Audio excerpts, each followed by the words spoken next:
Halo Clickers, welcome to Sneakflix. Dengan bangga kami mempersembahkan kepada kalian ulasan serial terbaru berjudul White Collar episode pertama. Dengan bangga kami mempersembahkan kepada kalian ulasan serial berjudul White Collar episode ketiga. Scene dibuka oleh tim FBI yang sedang berada di sebuah van untuk menyelidiki Barelli. Tetapi saat itu mereka kebingungan karena mereka hanya mendengar percakapan mengenai Alkitab. Lalu mereka melihat Paul Ignazio yang merupakan keponakan dari Barelli menghampiri van mereka dan mengetuknya. Sontak, Jones langsung membuka dan Paul bertanya, apakah mereka dari FBI? Saat Jones mengiyakan pertanyaan tersebut, rupanya Paul langsung meminta bantuan kepada mereka. Kemudian Barelli mendatangi kantor FBI sendirian untuk menyatakan niatnya meminta bantuan pada mereka. Barelli menjelaskan bahwa seseorang telah mencuri Alkitab di gereja miliknya. Awalnya Peter kebingungan mengapa mereka harus membantu Barelli. Barelli beralasan karena ia adalah warga yang taat membayar pajak. Ia juga tahu FBI masih mengintainya. Barelli mencoba memberitahu Alkitab tersebut bukanlah Alkitab biasa, karena Alkitab itu adalah Alkitab sejarah 5 abad dari Naples.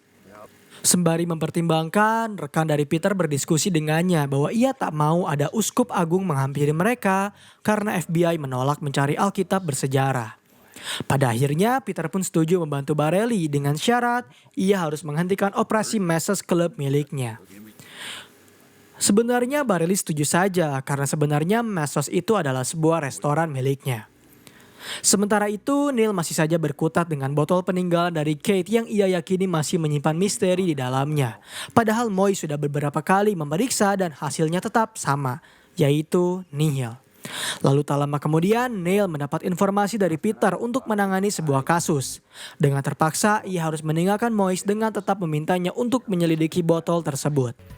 Setelah mereka bertemu, mereka langsung pergi ke gereja tempat di mana Alkitab itu menghilang.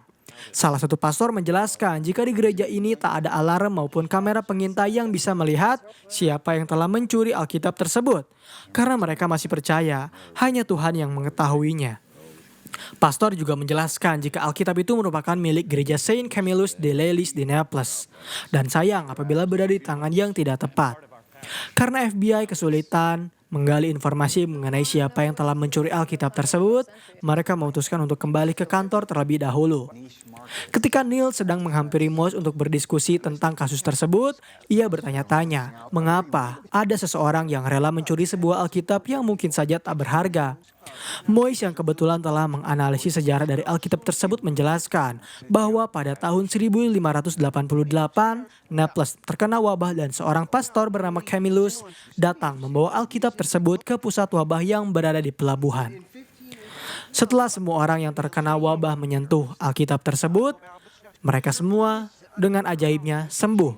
Maka dari itu Alkitab itu disebut sebagai Alkitab penyembuh. Dani langsung menyimpulkan jika mungkin saja seseorang mencuri Alkitab itu karena ia percaya akan sesuatu. Kemudian Neil dengan cepat menghampiri Peter untuk menyimpulkan informasinya. Bahkan Neil juga memberi kasus lain seperti pada tahun 1918, 30.000 warga New York tewas akibat flu Spanyol. Tetapi seluruh umat gereja yang memiliki Alkitab tersebut selamat. Artinya mungkin saja semua ini berkaitan dengan mukjizat. Awalnya Peter tak mau percaya dengan mukjizat tersebut. Meskipun Neil telah menjelaskan beberapa kasus ketika mereka pergi ke gereja. Tetap saja Peter belum bisa menerima semua hal yang baginya tak masuk akal. Lalu mereka kembali ke gereja untuk bertanya terkait Alkitab tersebut yang ternyata bernama Alkitab Penyembuh. Pastor mengira jika semua itu tak ada hubungannya dengan hilangnya Alkitab. Peter bertanya, adakah seseorang yang pernah tidur di gereja ini? Pastor menjawab, kamu nanya. Bohong guys. Pastor menjawab, sebenarnya Barelli telah mengusir semua tunawisma yang menumpang tidur di gereja. Namun terdapat seorang tunawisma mencurigakan yang diusir setelah mengaku membutuhkan pertolongan untuk menyembuhkan temannya. Dan tunawisma itu bernama Steve. Keesokan harinya dengan cepat mereka berdua mencari tunawisma bernama Steve itu dan setelah mereka menemukannya di sebuah taman, Steve mengaku ia telah mencuri Alkitab tersebut. Tetapi ia mengaku juga jika Alkitab itu telah menghilang dicuri oleh seseorang yang telah memerintahkannya untuk mencuri. Rupanya Steve percaya akan Alkitab penyembuh itu bisa menyembuhkan anjingnya yang sedang sakit. Lalu Peter bertanya, apakah Steve mengenal siapa orang yang telah menyuruhnya? Steve menganggukkan kepala sehingga ia dibawa ke kantor untuk diminta penyelidikan. Setelah 1 jam lamanya Steve diinterogasi, pihak FBI masih belum bisa menemukan orang yang menyuruhnya untuk mengambil Alkitab tersebut karena Steve mengaku ingatannya terbatas. Hingga tim dari divisi lain mendatangi mereka untuk memberitahu jika Paul Ignazio ditemukan tewas tertembak. Saat mereka memperlihatkan foto dari Paul, Steve langsung menunjuknya dan mengaku itulah orang yang telah menyuruhnya mencuri Alkitab penyembuh. Lantas Peter langsung pergi ke tempat di mana Paul terbunuh. Ia menduga Paul dibunuh dari jarak dekat dan kejadiannya baru saja terjadi karena pembusukan belum terjadi di dalam tubuhnya. Namun ia juga tak bisa memastikan apakah Paul tewas karena pertikaian antar geng atau pertikaian antar anggota keluarga. Ketika sedang menyelidiki, tiba-tiba saja seorang agen FBI lain bernama Ruiz datang, meminta kepadanya untuk menjauh dari kasus yang kini berada di tangannya untuk diselidiki. Ruiz juga mengejek Peter yang bekerja sama dengan napi. Karena tak memiliki wewenang yang cukup, akhirnya memang Peter menjauh. Kemudian ia berbincang dengan Neil mengenai usaha mereka yang mungkin saja tak bisa melangkah cukup jauh. Tetapi Neil mencoba meyakinkan Peter apakah benar Paul tewas karena pertikaian geng? Peter tak cukup yakin dengan hal itu. Lalu tiba-tiba Neil memiliki sebuah ide cemerlang. Ia berkata pada Peter jika dirinya kedinginan dan ingin meminjam jaket FBI-nya, yang ternyata justru ia pinjamkan kepada Moise. Kini Moise kembali menyamar menjadi salah satu agen FBI yang mendatangi kediaman dari Paul. Ia berpura-pura ingin mengambil sampel urin. Awalnya izin Moise ditolak oleh polisi yang sedang berjaga. Ia bahkan tak peduli jika Moise adalah seorang agen FBI. Berulang kali Moise berupaya hingga akhirnya ia memiliki ide cemerlang, yaitu dengan cara menelepon kaptennya dengan alasan ia dilarang oleh seorang polisi ketika hendak bertugas. Karena tak mau berurusan panjang, polisi itu pun akhirnya membiarkan Moise masuk ke dalam. Tak lama setelah itu, Moise membuka pintu belakang untuk mempersilahkan Neil masuk. Mereka langsung mencari segala informasi keterkaitan antara Paul yang menyuruh Steve untuk mencuri Alkitab tersebut. Di sana, Neil menemukan sebuah buku yang ditulis oleh seorang wanita bernama Maria Fiammetta, seorang dosen sejarawan seni di Universitas Brooklyn. Dan kebetulan Moise pun menemukan janji temu Paul di universitas tersebut dengan dosen itu. Dengan cepat Neil menelpon Peter untuk memberitahu jika mereka akhirnya menemukan sebuah petunjuk, yaitu seorang profesor yang menulis mengenai pasar gelap. Ia juga dalang di balik perampokan makam Sisilia, penyelundupan di Mesir dan gangster Serbia. Wanita itu bernama Maria Fiammetta dan mereka harus segera menghampirinya. Kemudian mereka berdua langsung menghampiri Maria untuk melakukan sebuah pertemuan. Di dalam kediaman Maria, mereka bertanya terkait Alkitab penyembuh yang baru saja dicuri oleh seseorang. Lalu Maria mencoba untuk memeriksanya dan ia yakin jika sebenarnya itu bukanlah sebuah Alkitab, meskipun setiap detailnya sangatlah indah. Saat Maria melihat wajah dari Neil, ia merasa dirinya pernah bertemu dengan orang yang sama, yaitu Neil, seorang pencuri naskah palsu. Setelah pihak FBI mendapatkan informasi, mereka memutuskan untuk pergi. Lalu Maria tiba-tiba mengajak Neil untuk berbicara terlebih dahulu mengenai transkrip abad pertengahan. Baru saja Neil kembali membicarakan mengenai botol peninggalan Kate bersama Moise, ia tiba-tiba mendapat telepon dari Peter yang menyuruhnya untuk kembali berdiskusi mengenai Maria di kediamannya. Lantas, Neil dengan segera pergi ke kediaman Peter. Di sana ia mengaku kurang percaya dengan perkataan dari Maria yang tak mengenal siapa itu Paul. Tak lama kemudian Elizabeth datang dan Peter bertanya, apakah mungkin seorang wanita bisa membunuh? Elizabeth tak memungkiri hal itu mungkin bisa terjadi.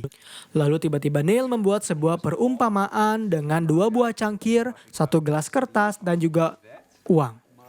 Masing-masing dari benda tersebut melambangkan Maria, Paul, Steve dan juga Alkitab yang telah dicuri. Ketika Paul membaca buku dari Maria yang menyebutkan jika Alkitab penyembuh itu bisa menghasilkan uang yang sangat banyak, Paul langsung menyuruh Steve untuk mencurinya agar Valerie tak mengetahui hal ini. Namun pencurian tersebut justru mengarah pada keserakahan dari Maria yang ingin mendapatkan uang sekaligus buku tersebut secara langsung. Jadi, Maria membunuh Paul agar mendapatkan kedua benda itu dengan mudah sehingga Bareilles bisa menyalahkan Steve. Kini yang harus mereka pikirkan adalah bagaimana cara memancing Maria untuk membahas Alkitab tersebut. Elizabeth kembali memberi ide pada mereka berdua, yaitu dengan menyuruh Neil mengajak Maria berkencan, dan kebetulan pertemuan pertama mereka, Maria pernah mengajaknya untuk membahas tentang sebuah buku. Akhirnya pada malam hari, Neil benar-benar bertemu dengan Maria di sebuah restoran yang cukup mewah. Bahkan Maria terkejut karena Neil bisa mendapatkan tempat, karena orang-orang harus menunggu selama 6 bulan agar dapat mereservasi sebuah meja di sana. Lalu pembicaraan mulai intens mengenai reinkarnasi yang dipercayai oleh mereka berdua. Percakapan berujung pada rasa penasaran Maria mengenai pekerjaan Neil sebagai anggota FBI. Sementara itu, pihak FBI justru telah berhasil masuk ke dalam kediaman Maria untuk melakukan pemeriksaan mengenai keberadaan dari Alkitab yang dimiliki olehnya. Saat sedang memeriksa, Jones mendapat informasi jika Maria telah mengajak Neil untuk memakan hidangan penutup di kediamannya, sehingga mereka harus segera pergi dari tempat tersebut. Tak lama kemudian memang benar, Maria dan Neil datang.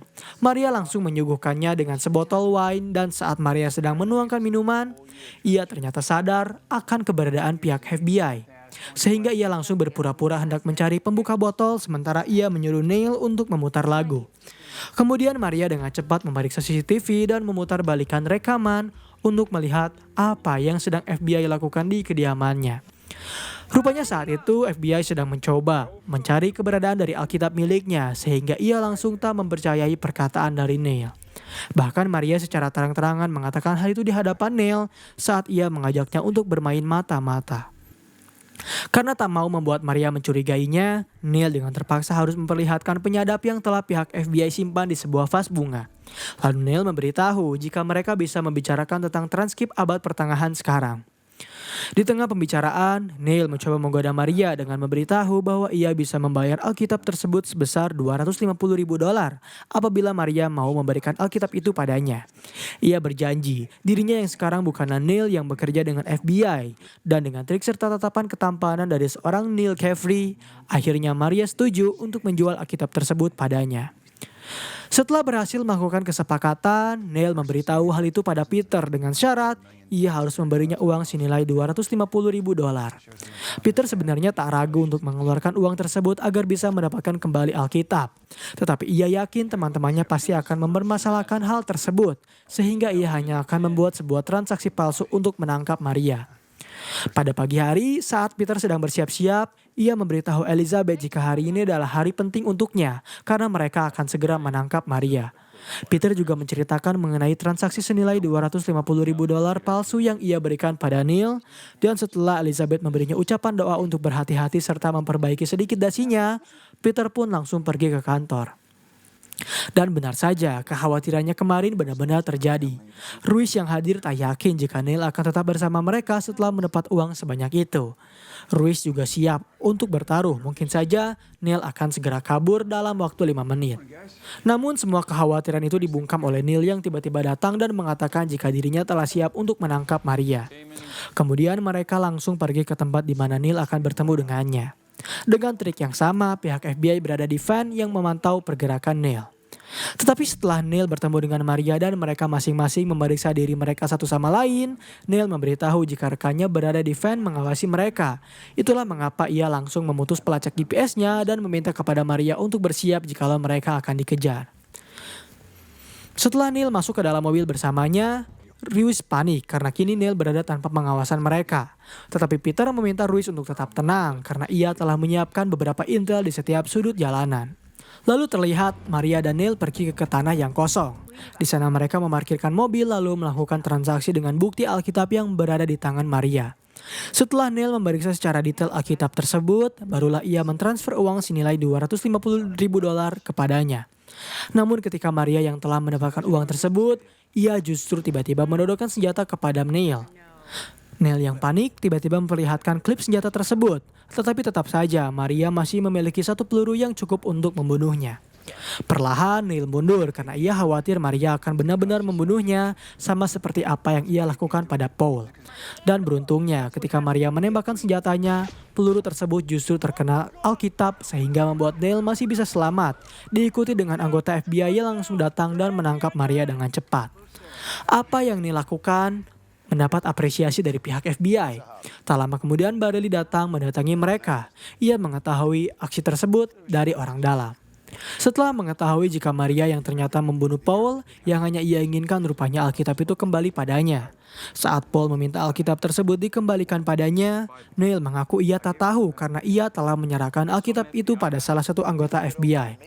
Bareilles marah, sedangkan Peter hanya bisa terdiam dengan santainya mengatakan jika ia tahu kemana Alkitab itu pergi, yang ternyata dibawa oleh Moise yang menyamar menjadi anggota FBI.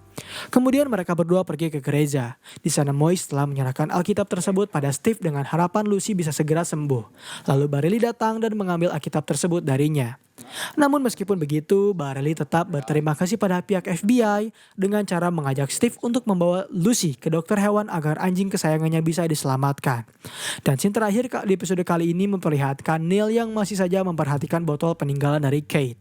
Tetapi kali ini ia membangunkan Moise yang tertidur karena pada akhirnya Neil menemukan sebuah petunjuk setelah ia mendekatkan kertas pada botol itu ke arah lilin. Setelah ditelusuri lebih lanjut, lambat laun muncul peta dari kereta bawah tanah di New York. Dan pembahasan mengenai serial White Collar season pertama episode ketiga pun berakhir di sini.